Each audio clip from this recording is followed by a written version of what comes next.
Hi guys, this is Clara Harrison. I'm your public speaking instructor this semester. In today's video, I wanted to go over and talk about the first speech for this class, which is going to be the self-introduction speech. Now for this class, for this particular speech, I have two key objectives, okay? So in this speech, the first thing you're going to be learning how to do is talk just a little bit about yourself. This is a very important skill, particularly when you have a job interview, for example. One of the most common questions they ask you is, tell me about yourself. And that can be a question that really throws people for a loop sometimes. Like, what do you want to know about me? The second key objective here is for me to see if you understand the basics of how to begin to organize a short speech. These will be skills that we use throughout the semester. So in my example for today, what we're going to be doing is talking just a little bit about the basics of the assignment, and I'm going to be giving you a short outline that you can use to help you put it all together. So to begin with this assignment, sometimes I kind of refer to it as almost like a grown-up version of show and tell. If you remember back in kindergarten, you might have had to bring like your favorite toy or something to class, and the teacher would have you show it off and talk about it. So with this assignment, what you're going to be asked to do is to choose some kind of object or objects that you feel like represents something important about yourself. Now we're all different, so this could be really anything you want. If you want to talk about your career goals, or your hobbies, or your family, or your faith, or your politics, whatever is important to you, that's going to be different for all of us. You want to look around your house, choose something you feel like represents that.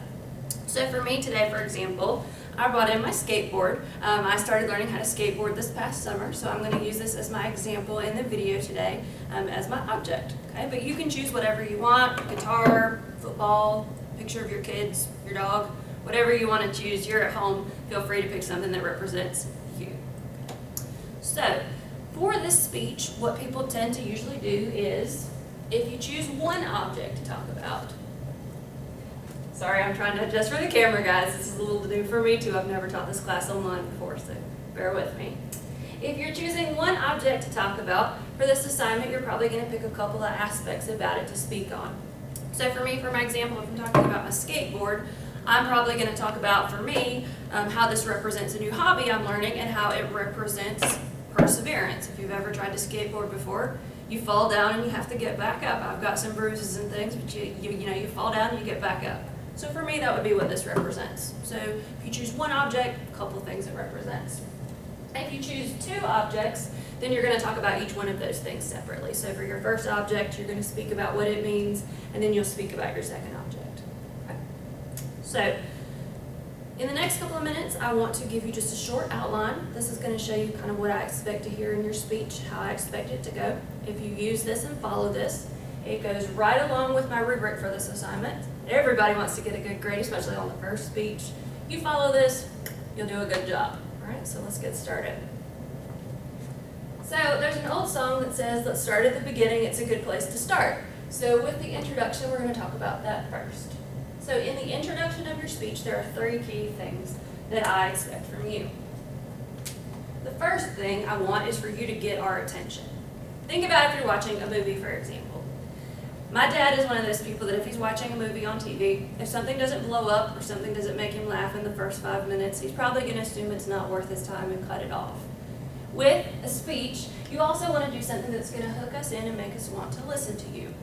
Now, some people like to start their speeches by asking questions. Some people like to start them by telling stories. Some people use interesting quotes. Some people can actually use their objects to do something cool. So if I was filming this outside, for example, I might actually start my speech off by doing something with a skateboard. Maybe I could skate into the frame, or if you're at home and you've got your basketball, maybe you could do something cool with your basketball. But essentially, you want to start it with something interesting that's going to make us say, this is worth my time to listen to. So after you've got us hooked, tell us who you are. Okay. So for my speech, if I rode it on my skateboard, I would probably say, hi guys, this is Clara Harrison. Okay? So once you've got us hooked, tell us who you are. And then finally, tell us the points you're going to be making in your speech today.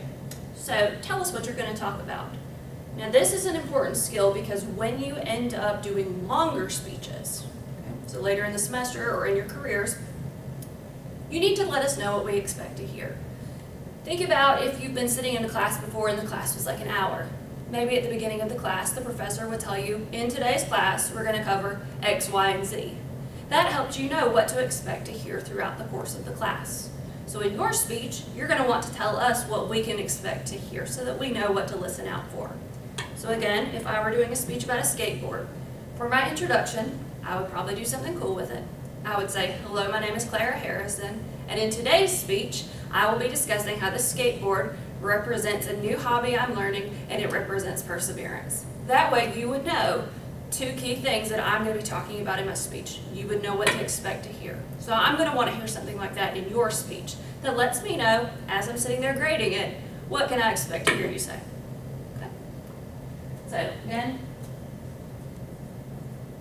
these 3 things will be what I look for when I grade your introduction. You can also find this on the rubric. Check Blackboard. Rubric's real important. It's what I use to grade. Make sure you look at it. All right, once you've got us hooked, next thing you're going to be talking about is the biggest section of your speech. It's the meaty chunk. It's the body. It's where all the information is located. So for your speech, this is a short one. Okay? This is the first one for this class. In the directions I say, it's only approximately 2 minutes. So don't feel like you have to tell us your whole life story. I had someone start the speech off one time by going, my first point is I was born. And I was like, oh my gosh. We don't have to go quite that far back. So with this, what are your points? What are you covering? So for me,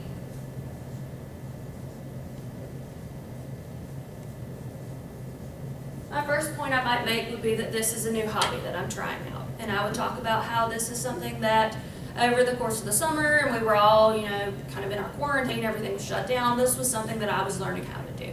I would talk a little about that. When I finish talking about that, I would then talk about how this represents perseverance. Now you'll notice in between these 2 points, I have drawn an arrow. This arrow represents what we call a transition. Now a transition is going to be a word or a phrase that you use to let us know you've finished one idea, you're going to talk about something else now. Very important, particularly when you start giving longer speeches, that you include transitions. So transitions don't have to be very difficult. You literally are just telling your audience, hey, I finished one idea, we're going to talk about a new one now. So for example, now that I've talked to you about how the skateboard represents my new hobby, I want to tell you how it represents perseverance. So a transition doesn't have to be hard, but think about it this way. This is a short speech. It's 2 minutes, not that long. But in the future, in your careers, you might have to give presentations that are maybe an hour long. If you're giving a presentation that's an hour long and you've got multiple topics you're going over, transitions are going to be really important to help your team be able to follow along and know exactly where you are in your presentation. So it's a good thing to start practicing now so that when you get to your careers, you have that skill and you already instinctively know you need to do it. Okay? All right, and then finally, let's talk about our conclusion. I find that for this speech, the conclusion is where I end up having to take the most points off when I'm grading because people get so excited to be done with their speeches that they just rush through the conclusion and they don't do one or they do a really bad job at it. So with the conclusion, 3 key things I'm expecting from you to do. So the first one is you actually want to use some kind of a word or a phrase that lets me know you're fixing to conclude. So again, with a very long presentation, it's very important to have this so that we know where we are in the course of the presentation. Think about it this way. If you've ever had a class that was really, really boring, towards the end when you hear the professor say something about let me assign homework for today, even the people who've been asleep the whole time pop straight up and start to pay attention at the end there. Speeches are kind of like that. If you hear somebody say something like finally, in conclusion, lastly, to sum it all up, as I wrap up for the day, people start to pay a little more attention because they know that it's almost over. So the same thing kind of happens when you are giving a speech. You want to do that.